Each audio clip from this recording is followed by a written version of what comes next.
उत्तराखंड में आज इस साल के आखिरी दिन कैबिनेट की बैठक की जा रही होगी आज, और सरकारी नौकरियों में क्षैतिज आरक्षण का प्रस्ताव रखा जाएगा।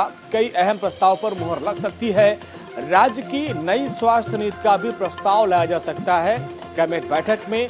इसके अलावा सरकार ऊर्जा जो कर्मचारी हैं उनकी मांग पर कैबिनेट में चर्चा होगी, उस पर भी मुहर लग सकती है। तो ये आज की बैठक काफी महत्वपूर्ण हो जाती है, क्योंकि अब ये माना जा रहा है कि इस साल की आखिरी कैबिनेट बैठक है और इस बैठक में नए साल का कुछ तोहफा आज धामी कैबिनेट दे सकती है। इसमें कई अहम प्रस्ताव हैं जिस पर चर्चा हो सकती है और आज उस पर मुहर लगेगी। साल के आखिरी दिन ये आखिरी कैबिनेट की बैठक होगी और जिसमें माना जा रहा है कि राज्य की नई स्वास्थ्य नीति का प्रस्ताव लाया जाएगा, उस पर चर्चा होगी, उस पर मुहर लग सकती है। ऊर्जा कर्मियों की मांग पर भी कैबिनेट की मुहर लग सकती है। और तो ये महत्वपूर्ण बैठक है और आज देखना ये होगा कि आज इस बैठक में क्या नए साल का तोहफा उत्तराखंड के लोगों को मिलेगा।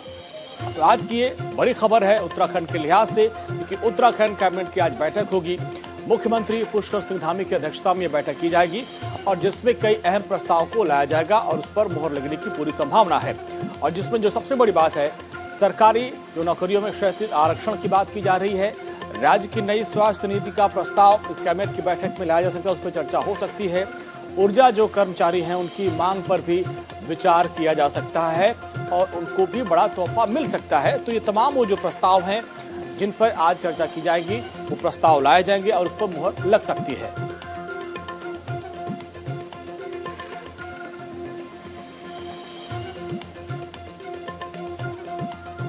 और हमारे संवाददाता रोहित हमारे साथ देहरादून से जुड़ रहे हैं। रोहित, जिस तरीके से आज इस साल का आखिरी दिन है और ये आखिरी बैठक इस साल की होने वाली है, तो क्या माना जाए कि नए साल का कुछ तोहफा उत्तराखंड के लोगों को धामी कैबिनेट की तरफ से मिल सकता है? रंजनी, आज की अंतिम बैठक है। इसमें सरकार की पूरे मंत्रिमंडल की धामी की अध्यक्षता में कैबिनेट की बैठक होगी। नई स्वास्थ्य नीति को लेकर भी मंजूरी मिली है। ऊर्जा निगम के जो कार्मिक है लंबी समय से अपनी मांगों को लेकर आंदोलन कर रहे हैं, समय समय पर उनके आंदोलन को हमने देखा है। उनको लेकर भी सरकार की तरफ से कुछ निष्कर्ष निकाला जा सकता है। नई स्वास्थ्य नीति को लेकर भी मंजूरी मिल सकती है।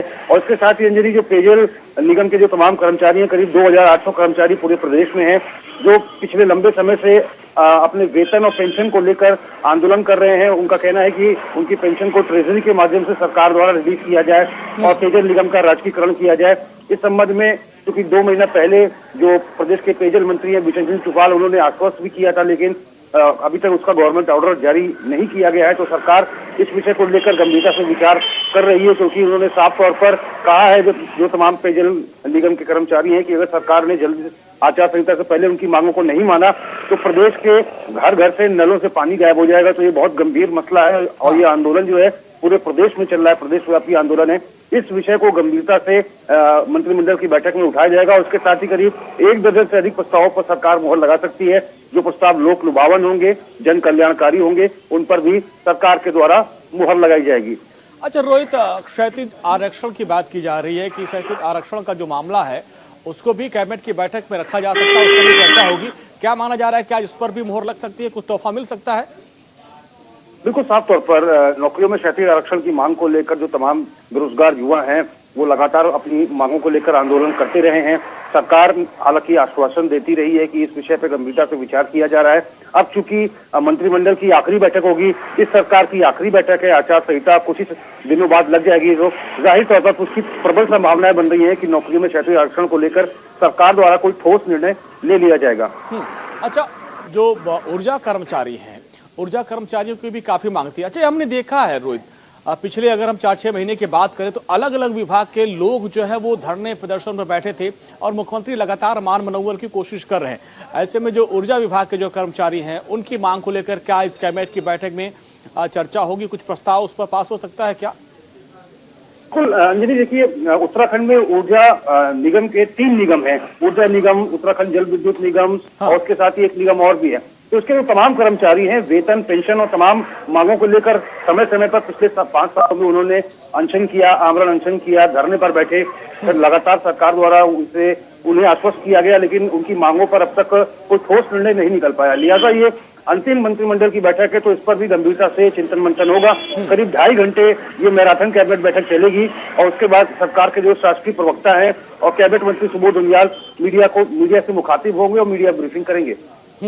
लेकिन रोहित देखिए, बड़ी चुनौती ये भी होगी कि हमने देखा कि चूंकि चुनाव का वक्त है और चुनाव के आखिरी साल में तमाम विभाग के जो कर्मचारी हैं, चाहे वो आशा वर्कर हो, आंगनबाड़ी हो, स्वास्थ्य विभाग महकमे के लोग हों, अलग अलग जो विभाग के लोग हैं वो लगातार धरना प्रदर्शन कर रहे थे। तो ऐसे में मुख्यमंत्री धामी के पास एक बड़ी चुनौती होगी, कैसे लोगों को मनाएं, समझाएं और फिर जाके इन लोगों की नाराजगी जो है 2022 में भारी न पड़े।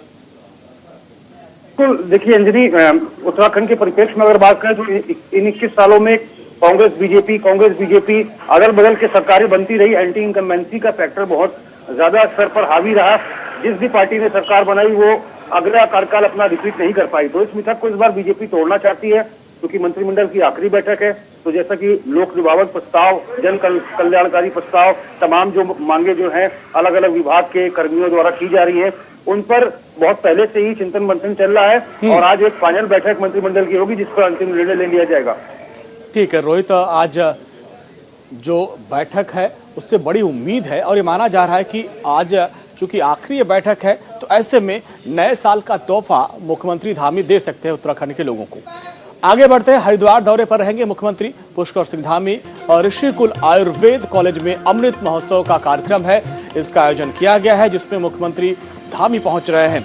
स्वतंत्रता के 75 साल होने पर अमृत महोत्सव का, आजादी का अमृत महोत्सव मनाया जा रहा है। इस कार्यक्रम को मुख्यमंत्री धामी संबोधित करेंगे। तो हरिद्वार दौरे पर रहेंगे और वहां पर भी उनका एक कार्यक्रम है ऋषिकुल आयुर्वेदिक कॉलेज का ये, और वहां पर मुख्यमंत्री धामी पहुंचने वाले हैं। और संजय पुंडीर हमारे संवाददाता जुड़ रहे हैं हमारे साथ। संजय, मुख्यमंत्री धामी पहुंचने वाले हैं, क्या कार्यक्रम है आज वहां पे? बिल्कुल अंजनी, आपको बता दें सबसे पहले मुख्यमंत्री पुष्कर सिंह धामी रोजाना की तरह अपने शासकीय कार्य देहरादून में निपटाएंगे। उसके बाद एक देहरादून में ही बैठक है। उसके बाद मुख्यमंत्री पुष्कर सिंह धामी करीब 2:00 पर हरिद्वार पहुंचेंगे, जहां सबसे पहले भल्ला स्टेडियम में आएंगे। वो हेलीकॉप्टर के माध्यम से आएंगे। उसके बाद ये एक ऋषिकुल विश्वविद्यालय में पहुंचेंगे, जहां आजादी का अमृत महोत्सव का एक कार्यक्रम है, उसमें प्रतिभाग करेंगे। इनके दौरे को लेकर तमाम जो तैयारियां हैं प्रशासनिक अधिकारियों ने वो कर ली है।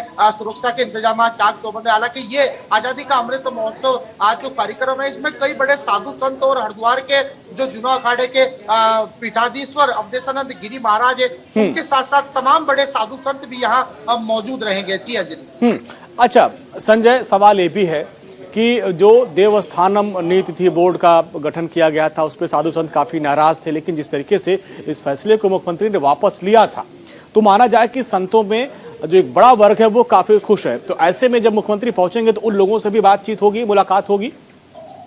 बिल्कुल, जिस तरीके से लगातार तीर्थ पुरोहित और पंडा समाज और साधु संत लगातार सालों तक एक विरोध प्रदर्शन करते रहे और लगातार देवस्थानम बोर्ड को भंग करने की मांग करते रहे, ऐसे से चुनावी माहौल है और लगातार ही जो पुष्कर सिंह धामी है उनने उनकी बातों का संज्ञान लिया और कहीं ना कहीं वो देवस्थानम बोर्ड को भंग किया।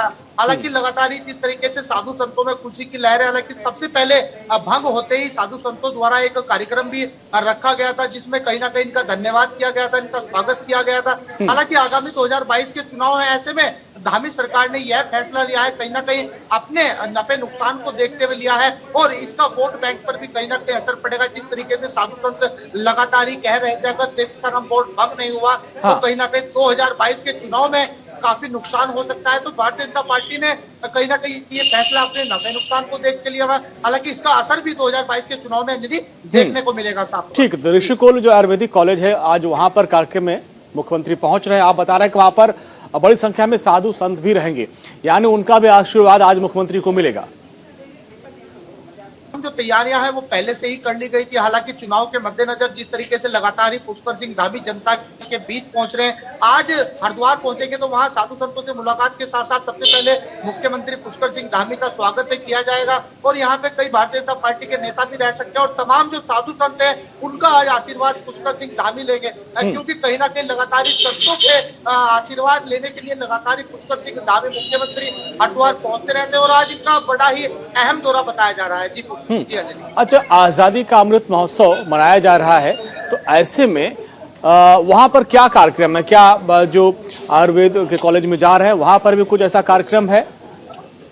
बिल्कुल, आयुर्वेद कॉलेज है। ऐसे में जिस तरीके से कोरोना महामारी चल रही है और ओमिक्रॉन का खतरा बना हुआ है, ऐसे में कई इन मुद्दों पर भी चर्चा हो सकती है और हालांकि आजादी का अमृत महोत्सव जिस तरीके से कार्यक्रम रखा गया है इसमें हरिद्वार के कई साधु संत और बड़े जो साधु संत है उनका आशीर्वाद लेंगे और इसी कार्यक्रम को लेकर हालांकि कई दिनों पहले से जो साधु संतों की तैयारियां थी वो चल रही थी। हालांकि जिस तरीके से बताया जा रहा है कि 2:45 पर जो मुख्यमंत्री पुष्कर सिंह धामी होंगे उनके आने से पहले स्वागत के लिए भी कई तमाम तैयारियां यहाँ साधु संतों ने की है। जी अंजनी। चलिए।